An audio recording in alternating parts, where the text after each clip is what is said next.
High friends, welcome back to my YouTube channel. Hi friends, কি খবৰ? ভালনে আপোনালোকৰ? আশা কৰোঁ আপোনালোক সকলো ভালে আছে।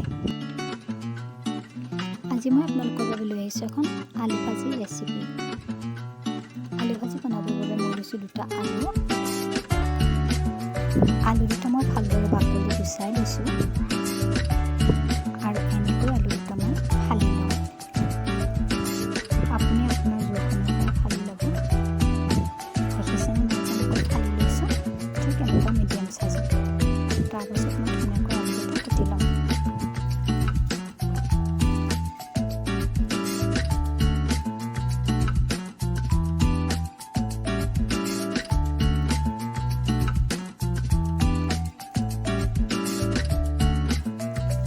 কেৰাহীখন গেছত উঠাই দিছোঁ আৰু গৰম হ'লে ইয়াত মই তেল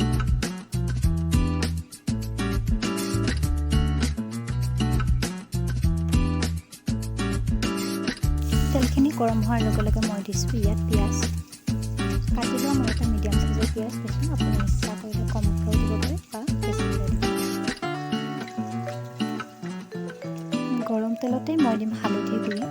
যিকোনো ভাজিজাতীয় বস্তু বনালে আপুনি তেলত হালধিটো দিলে ভাল হয়। পিঁয়াজখিনি ভালদৰে সিজি যোৱাৰ পাছত মই দিছোঁ আলুখিনি আৰু আলুখিনি দি ভালদৰে লৰাই ল'ব।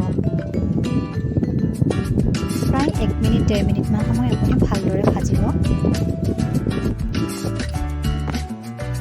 তাৰপাছত মই দিছোঁ অলপমান জিৰা গুড়ি। আপুনি ইচ্ছা কৰিলে আন কিবা মছলাও দিব পাৰে, কিন্তু মই দিয়া নাই।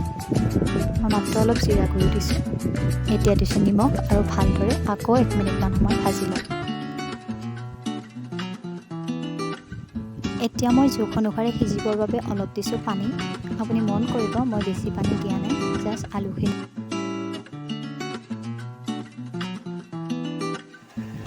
তাৰপাছত ঢাকনিখন লগাই প্ৰায় 3 মিনিটমানৰ কাৰণে মিডিয়াম ফ্লেমত আপুনি থৈ দিব। প্ৰায় 3 মিনিটমান সময় পাছত ঢাকনিখন গুচাই লৈছোঁ। পানীটো সম্পূৰ্ণৰূপে শুকাই গৈছে। এতিয়া মই লৰাই ল'ম আৰু 1 মিনিটমান সময় ভালদৰে ভাজি ল'ম। আলু ভাজি বনাবলৈ বেছি সময়ৰ প্ৰয়োজন নাই। 5 মিনিটমানৰ ভিতৰতে আপোনাৰ আলু ভাজি হৈ যায় তৈয়াৰ। খাবলৈ বহুত সুন্দৰ হৈছিলে, বহুত ভাল লাগিছিলে। আপুনিও এনেকৈ বনাবলৈ চেষ্টা কৰিব। আলু ভাজি আচলতে বনাবলৈ অতিকৈ সহজ। আপোনালোকে নিশ্চয় বনাবলৈ, কিন্তু মই ভাবোঁ মোৰ নিচিনাকৈ এবাৰ বনাই চাবলৈ চেষ্টা কৰিব।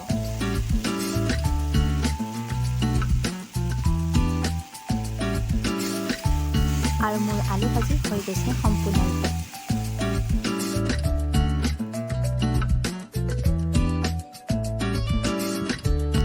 আৰু দেখিছেনে, এয়া মোৰ আলু ভাজি। দেখিবলৈও বৰ ধুনীয়া হৈছে, খাবলৈও বৰ ধুনীয়া হৈছে। আজি যদি ভিডিঅ'টো চাই আপোনালোকৰ ভাল লাগিল, তেনেহ'লে লাইক, কমেণ্ট আৰু শ্বেয়াৰ কৰিবলৈ নাপাহৰিব আৰু লগতে চেনেলটো ছাবস্ক্ৰাইব কৰি দিব। কাৰণ আপোনালোকৰ এটা লাইক কমেণ্টে মোক পুনৰবাৰ ভিডিঅ' বনাবলৈ বহুত অনুপ্ৰাণিত কৰে। তেনেহ'লে আজিলৈ আছিল ভিডিঅ'টো ইমানেই। Bye bye.